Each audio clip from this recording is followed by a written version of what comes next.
A Journey to the Center of the Earth, by Jules Verne. Previous chapter. Next chapter, Chapter 28, The Rescue in the Whispering Gallery. When I returned to partial life, my face was wet with tears. How long that state of insensibility had lasted I cannot say. I had no means now of taking account of time. Never was solitude equal to this, never had any living being been so utterly forsaken. After my fall I had lost a good deal of blood. I felt it flowing over me. Ah, how happy I should have been could I have died, and if death were not yet to be gone through. I would think no longer.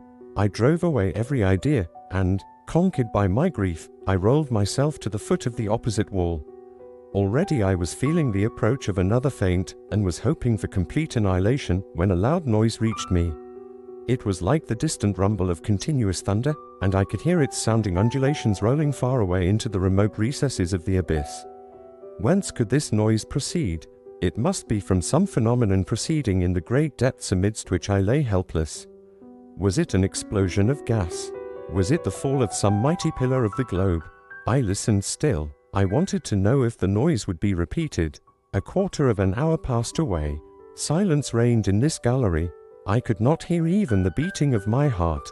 Suddenly my ear, resting by chance against the wall, caught, or seemed to catch, certain vague, indescribable, distant, articulate sounds, as of words. This is a delusion, I thought, but it was not. Listening more attentively, I heard in reality a murmuring of voices. But my weakness prevented me from understanding what the voices said, yet it was language, I was sure of it. For a moment I feared the words might be my own, brought back by the echo. Perhaps I had been crying out unknown to myself. I closed my lips firmly, and laid my ear against the wall again. Yes, truly, someone is speaking, those are words. Even a few feet from the wall I could hear distinctly. I succeeded in catching uncertain, strange, undistinguishable words. They came as if pronounced in low murmured whispers.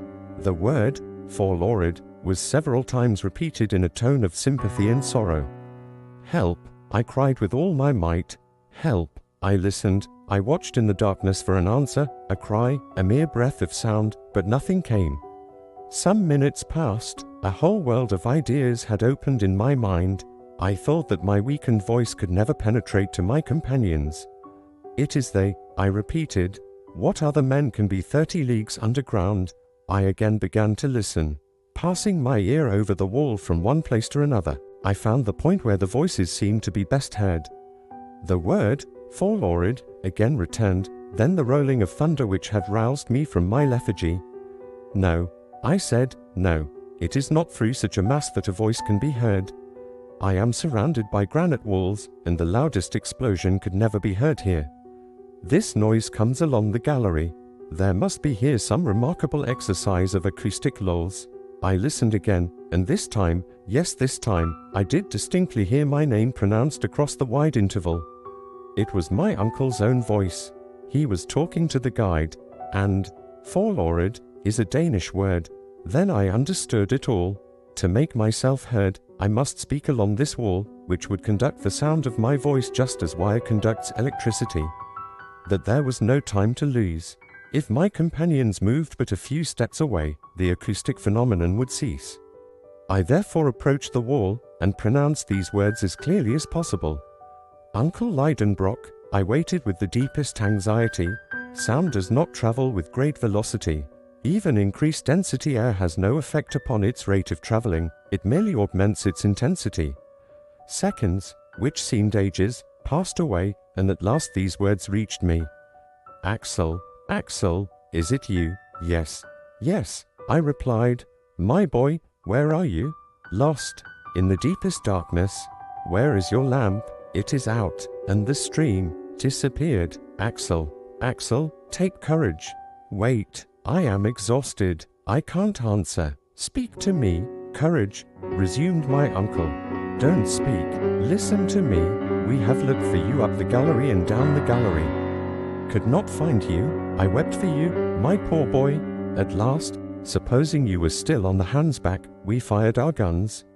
Our voices are audible to each other, but our hands cannot touch. But don't despair, Axel. It is a great thing that we can hear each other. During this time I had been reflecting. A vague hope was returning to my heart. There was one thing I must know to begin with. I placed my lips close to the wall, saying, "My uncle, my boy," came to me after a few seconds. "We must know how far we are apart."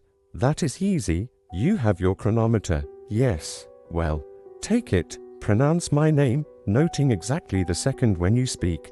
I will repeat it as soon as it shall come to me, and you will observe the exact moment when you get my answer." "Yes.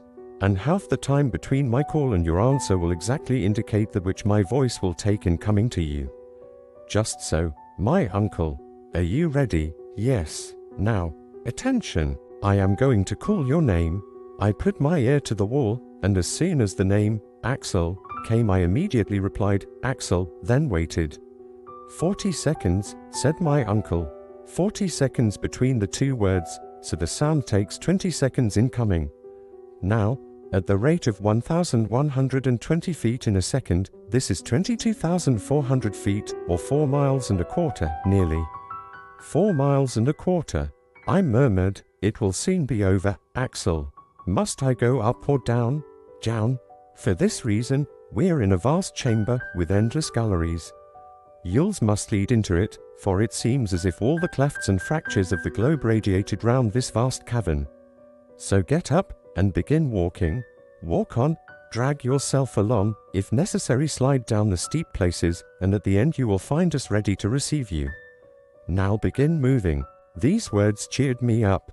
"Goodbye, uncle," I cried, "I am going. There will be no more voices heard when once I have started. So goodbye, goodbye, Axel, au revoir." These were the last words I heard. This wonderful underground conversation, carried on with a distance of 4 miles and a quarter between us, concluded with these words of hope. I thanked God from my heart, for it was He who had conducted me through those vast solitudes to the point where, alone of all others perhaps, the voices of my companions could have reached me. This acoustic effect is easily explained on scientific grounds.